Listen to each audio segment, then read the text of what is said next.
Hello friends, welcome back to my channel.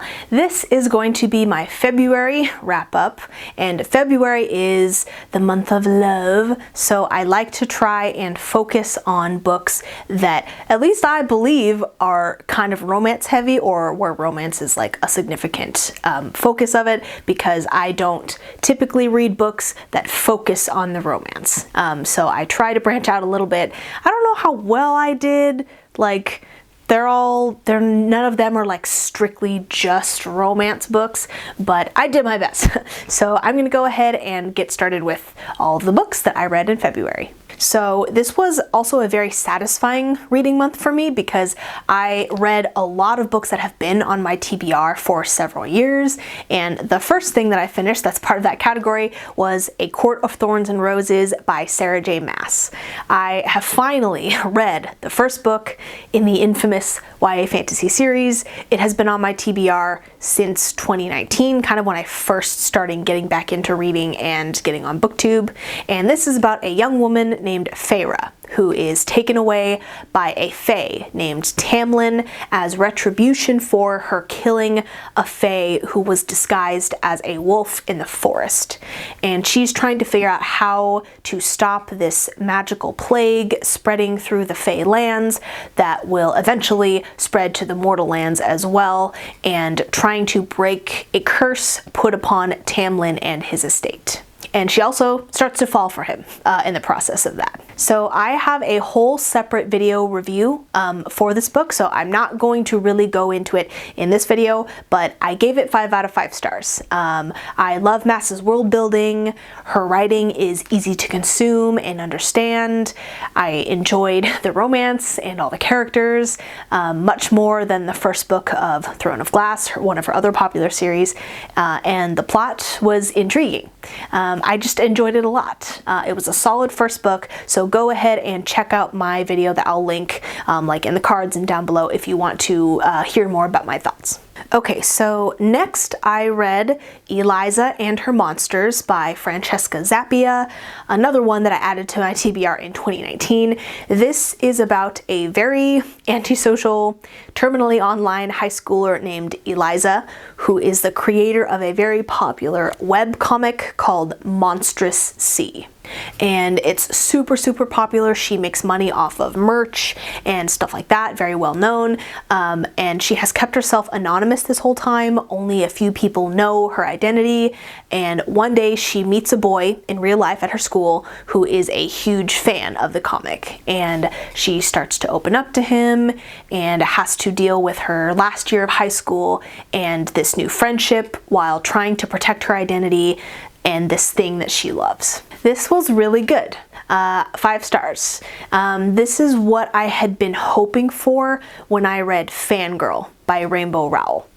The fandom aspect was just a much bigger part of the overall story here, which was what I wanted, and I related to Eliza so hard in so many ways, and I truly understand her love and passion for this world and this story that she's created. Fandoms and creating my own stories helped me through a lot of lonely times while I was in school and also terminally online. I think that Eliza is a very realistic character.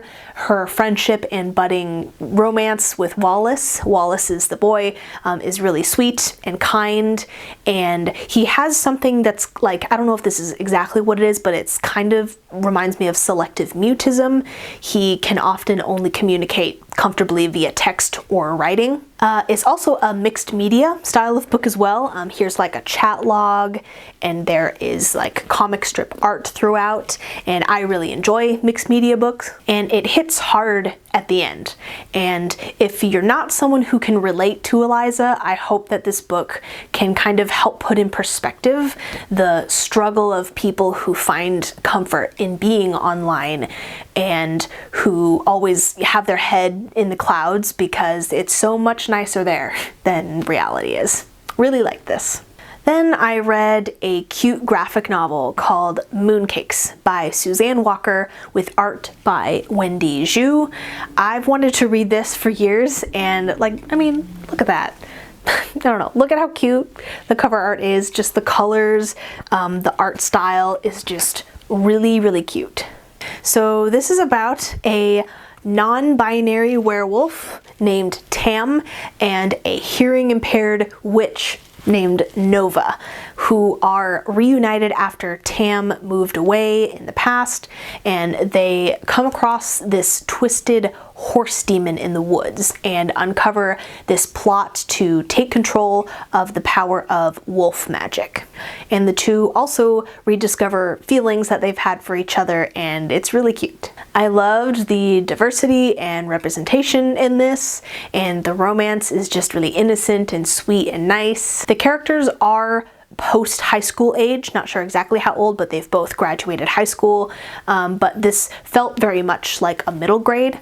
The plot was very basic. The bad guys were kind of cartoonishly bad. They were bad guys. The magic is kind of generic. This isn't about world building as much as it is just about the characters and them trying to find their confidence.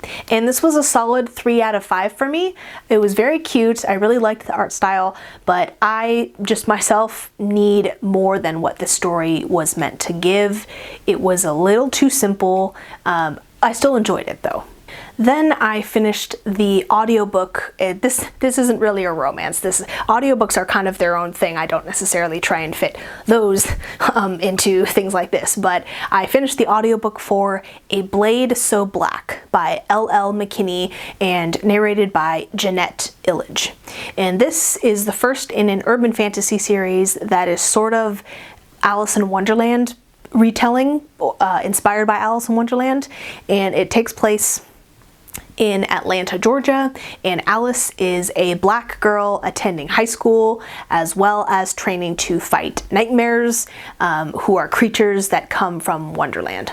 And she has to balance her normal life and her relationships with her life as a hunter, and eventually she has to venture deep into Wonderland to save the life of her mentor. Alice in Wonderland is just one of my favorite stories. I love reading different versions of it and stories inspired by Alice in Wonderland, and this ended up being kind of a meh sort of 3 out of 5. It definitely leans towards the young side of young adult.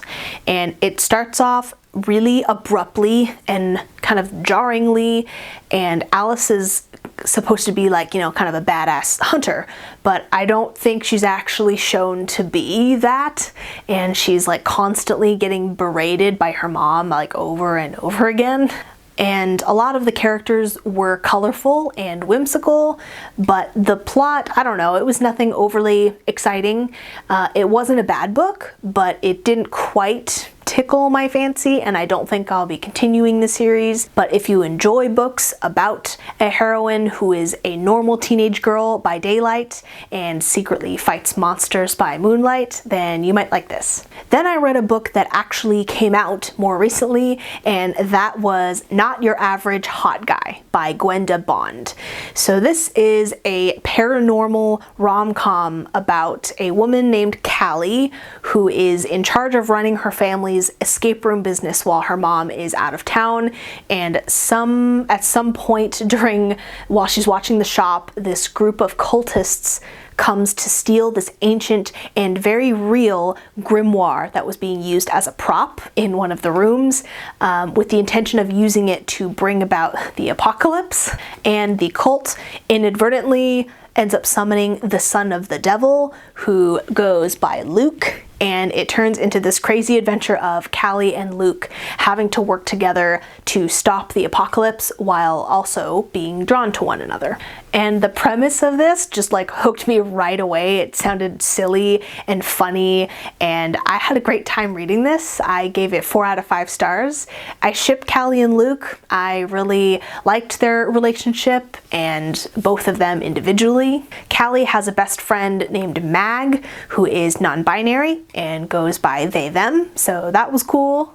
And just this book, it just didn't take itself too seriously. Like it was fun, and it's a bit of an ode to geeks and bookworms. The romance is very light in this. Contrary to maybe, I don't know, what the flames might suggest, the romance is very light, so I think this is a good one for people who don't want a bunch of steaminess or characters, you know, lusting after one another, and for people who like comedy and demon and angel stories. I was satisfied with the ending. It was very cute. I enjoyed it. There is a sequel called The Date from Hell, which I bought. I'm not sure when I'll get around to it, but I thought that this one was great, and I would definitely be happy to read more about Luke and Callie. Then I finally read Heartstopper Volume 1. This series has gotten so much hype over the last couple years, and the Netflix adaptation came out, which I haven't watched yet. So I was looking forward to reading this, but I was a little bit nervous. I was pretty sure that this was going to be overhyped. I was like, it just has to be overhyped. People must just be freaking out about it, but exaggerating. No, it's really as amazing as people were saying. So this is a graphic novel about two boys, Nick and Charlie. And Charlie is shy and openly gay at his school, while Nick is an outgoing rugby player who Charlie and everyone else assumes is straight. So Nick and Charlie become friends, and Charlie starts to develop feelings for Nick, and Nick starts to have feelings of his own. And this was just so freaking cute. 5 out of 5 stars.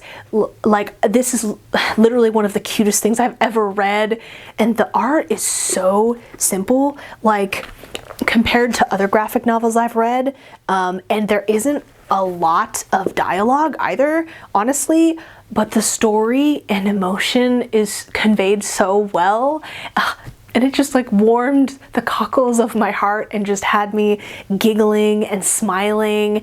It's just like so sweet and honest. And the ending, I don't know, like I wasn't expecting the ending. It was just a real emotional cliffhanger. The day after I finished this, I went out and bought the rest of the books, which are currently out, which is all the way up to volume 4.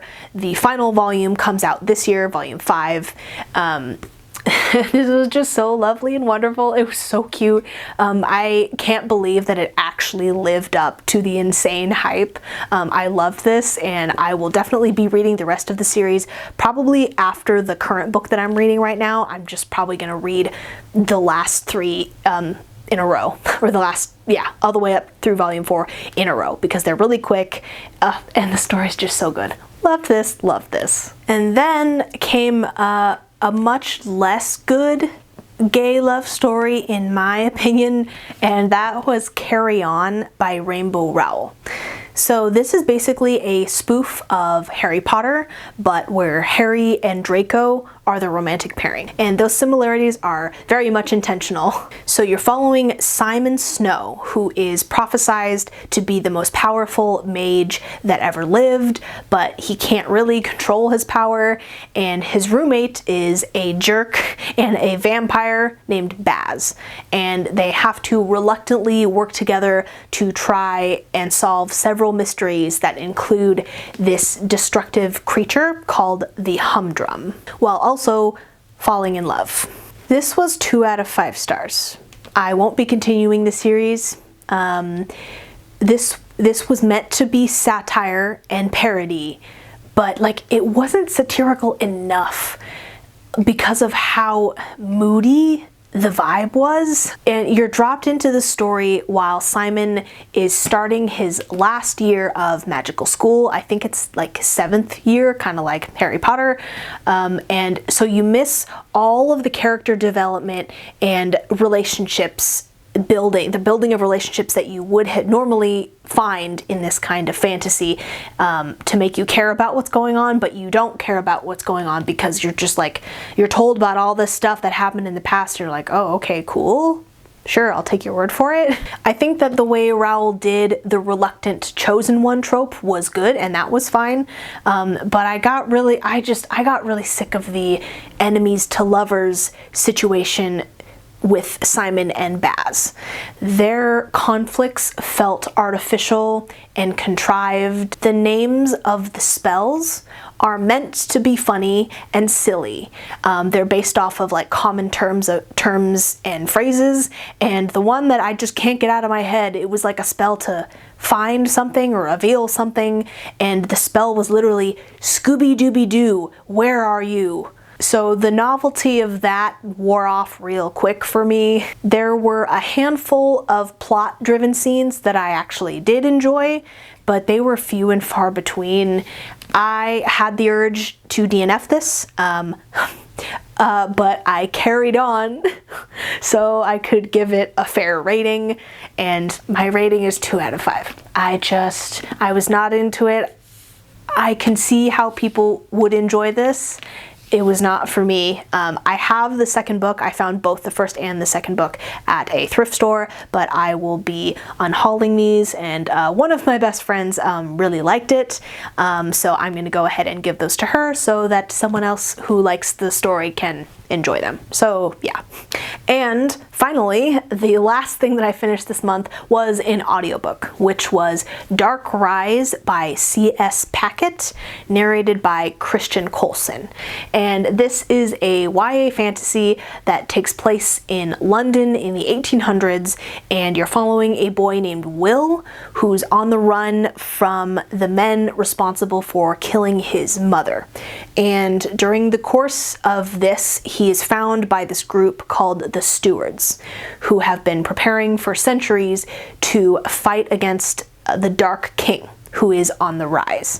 And you're also following a girl named Violet, who starts off working like for this powerful and evil man, but she starts questioning her loyalty as she learns more about this upcoming battle against the dark. And I thought that this was great, and this is just right in that sweet spot for me for YA fantasy, where the world building is interesting and the characters are likable, or at least compelling, and there's some grittiness to it.